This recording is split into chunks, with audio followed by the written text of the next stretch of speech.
I'd like to just set the stage by talking about the power of partnering with patients in NET patient care, research, and education.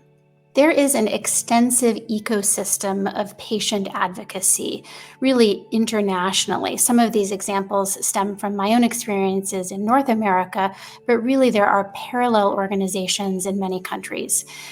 There are local regional opportunities for patient advocacy through hospitals, cancer centers, patient support groups, and local foundations.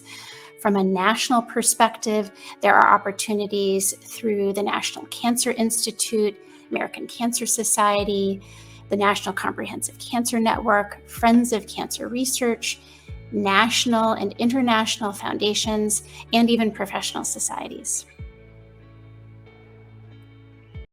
And in fact, I think that now is really the time that patient advocacy will come to the forefront due to a convergence of many factors, one of which is that our National Cancer Institute director, Dr. Monica Bertinoli, was announced to have breast cancer in late 2022. She's quoted as saying, "Having been an oncologist my entire career, it was always and still is all about the patients and survivors for me. It's one thing to know about cancer as a physician, but it's another to experience it firsthand as a patient as well." Additionally, the presidential theme for the American Society of Clinical Oncology 2023 annual meeting was partnering with patients, the cornerstone of clinical care and research. The president for 2023 ASCO was Dr. Eric Weiner, who also happens to be my cancer center director at Yale Cancer Center. And he picked this theme because of really the importance of partnering with patients as a foundation for everything from patient care to research and clinical trials to education.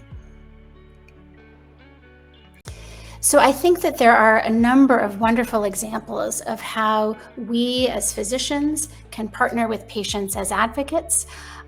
This is an example entitled Patient Advocates and Researchers as Partners in Cancer Research, a winning combination with many familiar names as authors, including Josh Mailman. But this is an example of how through the National Clinical Trial Network, part of the United States, but really as an example for how we partner through clinical trials research with patients on steering committees and advisory boards and as part of teams that help advise formation and development of clinical trials.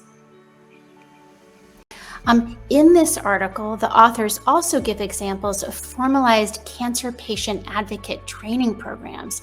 This is really a critical way for patients and patient advocates to empower themselves on how to best advise on cancer research and clinical trials. Additionally, there are opportunities of partnering on publications. This is an example in our own neuroendocrine community on an article entitled Unmet Needs in the International Neuroendocrine Tumor Community, Assessment of Major Gaps from the Perspective of Patients, Patient Advocates, and NET healthcare professionals.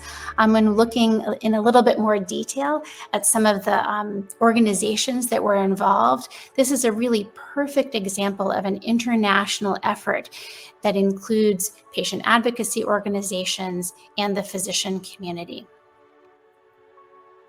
So the future of partnership is really essential in NET patient care. Patient advocates really belong in all of the places where decisions are being made about them. The medical community needs to be intentional and deliberate in ways to include and partner with patients. And certainly in my role as president of NANETS, we are very much committed to that.